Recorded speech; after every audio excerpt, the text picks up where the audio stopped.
प्रभु यीशु मसीह के तेजस्वी और जलाली नाम में आज दिनांक 9 अक्टूबर दिन शनिवार को हम फिर से आप सबका स्वागत करते हैं। आज के दिन का विषय है नम्रता और आशीष।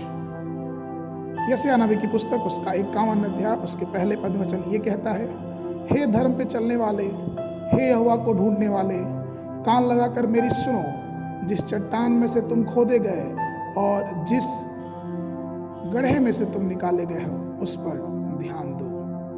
मेरे प्रियो, मैं आपको बताऊं कि जब परमेश्वर ने आदम और हव्वा को बनाने की सोचा तो उसके पास सब चीजों का इंतजाम था। वो चाहता था वो सोने या हीरे या चांदी से बनाता, लेकिन उसने मिट्टी का इस्तेमाल किया। क्यों? क्योंकि परमेश्वर चाहता है कि हम वो शुरुआत हमेशा याद रखें जहां से हमारी उत्पत्ति हुई है, क्योंकि मनुष्य मिट्टी है और मिट्टी में मिल जाएगा। अगर हम गांव की तरफ अपना रुख करें तो गांव में ज्यादातर जो घर होता है वो मिट्टी के इस्तेमाल से बनता है। लोग पास की बड़ी जमीन को खोदते हैं, गड्ढा बनाते हैं, उसकी मिट्टी सानते हैं, उसके ईंट बनाते हैं और बहुत अच्छे से उस ईंट को एक ईंट के ऊपर जोड़ के घर बनाते हैं, उसको प्लास्टर कर देते हैं और वो बहुत अच्छा दिखने लगता है। उसमें खिड़की दरवाजे लगा देते हैं और जब वो घर बन के तैयार हो जाता है तो मनुष्य गर्व से कहता है कि ये मेरा घर है। लेकिन कभी कोई भी उस गड्ढे की तरफ ध्यान नहीं देता है, उस मिट्टी की तरफ ध्यान नहीं देता है जहां से वो घर एक परिपूर्ण बन के निकला है। जो वो साधन, मेन साधन है, उसको मनुष्य भूल जाता है। मेरे प्रियो, उसी तरह हम और आप कई बार अपने जीवन में देखते हैं कि जब परमेश्वर हमें आशीष देता है, परमेश्वर हमें ऊंचा उठाता है, तो कई बार हम गर्व में हो जाते हैं और कहते हैं कि ये मैंने पढ़ाई की, ये मैंने कमाया, ये मेरा विकास है और मैंने ये सब कुछ किया है। लेकिन मैं आपको बता दूं, पहला तीमुथियुस की पुस्तक उसका 3 अध्याय उसके 6वें पद वचन इस प्रकार से कहता है, फिर यह कि नया चेला न हो, ऐसा न हो कि अभिमान करके शैतान का सा दंड पाओ। हमें और आपको मालूम है कि जो अभिमान है, जो घमंड है, वो शैतान का सबसे बड़ा हथियार है। और हमें और आपको ये भी मालूम है कि जैसे शैतान ने घमंड किया, उसे स्वर्ग से बाहर निकाल दिया गया।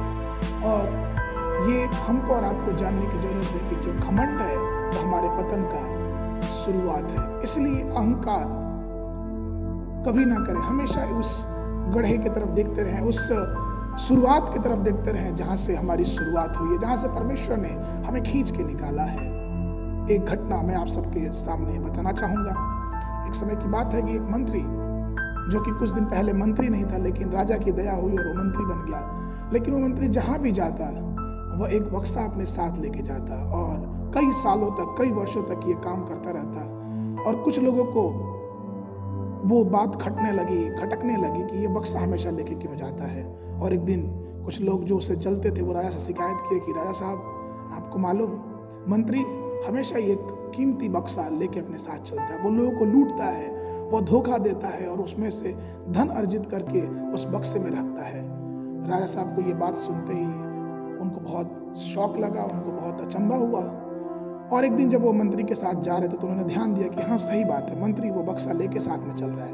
राजा साहब ने सारी लोगों को बोला कि रुक जाए यहाँ पे, और वो सब के सब लोग रुक गए। और मंत्री से राजा साहब ने कहा कि कृपया करके अपना बक्सा खोलो, मुझे देखना है कि इस बक्से में क्या है।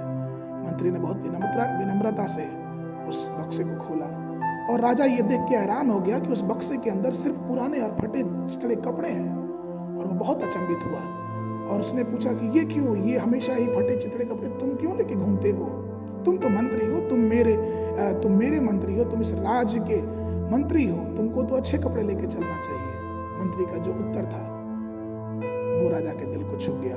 मंत्री ने बहुत प्यार से बोला कि राजा साहब, कुछ वर्ष पहले मैं इन्हीं कपड़ों को पहना करता था और मैं कभी नहीं चाहता कि मैं अपने अतीत को भूल जाऊं, क्योंकि जब एक मनुष्य अपने अतीत को भूल जाता, अपनी शुरुआत को भूल जाता, तो उसके जीवन में अहंकार या फिर घमंड आने लगता है। मेरे प्रियो, इसलिए हमें चाहिए कि हम हमेशा ध्यान रखें कि हमारी शुरुआत कहाँ से हुई है, कहीं हम अपने आशीषों में तो नहीं खो रहे हैं। इसलिए परमेश्वर हमें बहुत प्यार करता है, वो हमें बहुत आशीष देना चाहता है, लेकिन क्या हम उसके सामने नम्र हैं?